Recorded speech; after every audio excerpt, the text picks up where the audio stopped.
2006 में विशाल भारद्वाज की एक फिल्म आई थी ओमकारा। विशाल भारद्वाज की ही धुन पर गुलजार ने एक गाना लिखा जिसे सुखविंदर सिंह और सुनिधि चौहान की जोड़ी ने गाया। गाना है बीड़ी जलई ले जिगर से पिया। गाने का भाव जो भी हो, लेकिन सिनेमाई पर्दे से इतर असल जिंदगी में जब आप बिहार और झारखंड की डडेर से सटे जमुई जिले के तेतरिया गांव जाएंगे तो देखेंगे कि कितने लोग अपना जिगर और कलेजा जलाए हुए हैं ताकि लोग बीड़ी जला सकें। तो चलिए इंडिया टुडे हिंदी मैगजीन से जुड़े हमारे साथी पुष्यमित्र की रिपोर्ट के जरिए आज तेतरिया गांव के बीड़ी मजदूरों की जिंदगी में होते हैं दाखिल।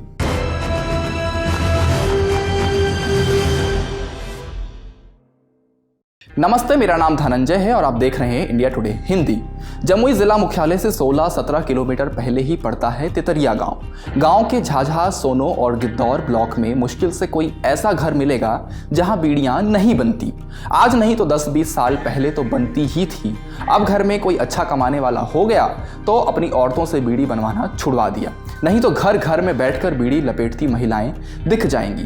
बीड़ी उद्योग ही यहाँ की पहचान है। इसी तेतरिया गांव में 5000 वोटर हैं। इनमें से बमुश्किल 500 वोटर होंगे जिनके घर बीड़ी नहीं बनाई जाती। क्या बच्चे और क्या बड़े, पूरा का पूरा गांव इस बीड़ी बनाने के काम में जुटा हुआ है। इस काम के बदले उन्हें मिल रही है दम घोंटू बीमारी। गांव के हर दूसरे घर में दमा और हर 10वें घर में टीबी के मरीज मिल जाएंगे। पेट की आग कहती है बीड़ी बनाओ और बीड़ी कहती है तुम पियो न पियो, हम तुम्हारा जिगर जला देंगे।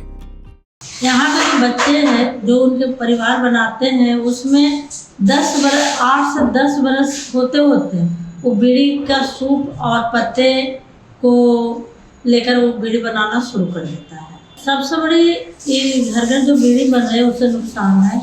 यदि स्वास्थ्य के स्थिति में देखा जाए तो यहाँ पर कम से कम 60% लोग जो है टीबी से ग्रसित हो जा रहे हैं और दमा से, सांस की बीमारियों से।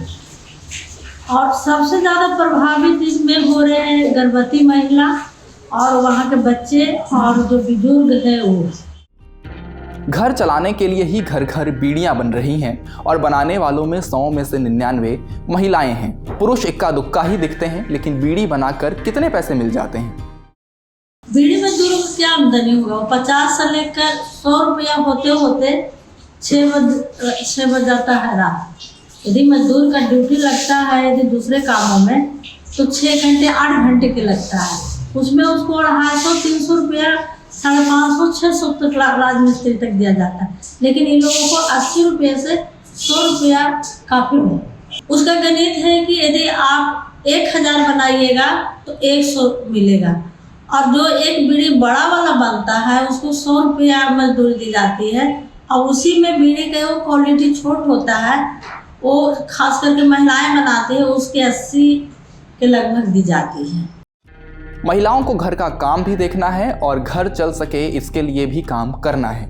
चौका चूल्हा का काम निपटाने के बाद ये महिलाएं बीड़ी बनाने बैठती हैं और फिर दिन भर में 500 से 600 बीड़ी बना पाती हैं। इसी गांव में हमें सूफिया परवीन मिली जो तेतरिया गांव की सबसे पढ़ी लिखी महिला हैं। उन्होंने इंटर तक की पढ़ाई की है। इतनी पढ़ाई के बावजूद भी सूफिया को मजबूरन बीड़ी बनानी पड़ती है। सूफिया के ससुर मुमताज़ अंसारी पहले फैक्ट्री में बीड़ी सेकने का काम करते थे। आग की तेज लपटों में बीड़ी के मुंह को थोड़ा सा झुलसाना होता था। इस काम ने उनके आंखों की पानी सुखा दी। रोशनी चली गई, अब वो देख नहीं पाते हैं। ये कहानियां सुनकर ऐसा लगता है कि बीड़ी मजदूरों की समस्या एक बड़ा मुद्दा है, लेकिन क्या लोकसभा चुनाव 2024 में कोई भी नेता इस मुद्दे पर बात करता दिखा? जमुई की सीट से एनडीए से लोजपा रामविलास नेता चिराग पासवान के बहनोई अरुण भारती मैदान में हैं। उनके खिलाफ राजद ने अर्चना रविदास को उतारा है। अर्चना खुद को जमुई की बेटी कहती हैं। उनके पक्ष में प्रचार करने आए तेजस्वी यादव अरुण भारती को परदेसी दामाद बताते हैं, मगर अर्चना के एजेंडे में भी साफ साफ बीड़ी मजदूरों का मसला नहीं है।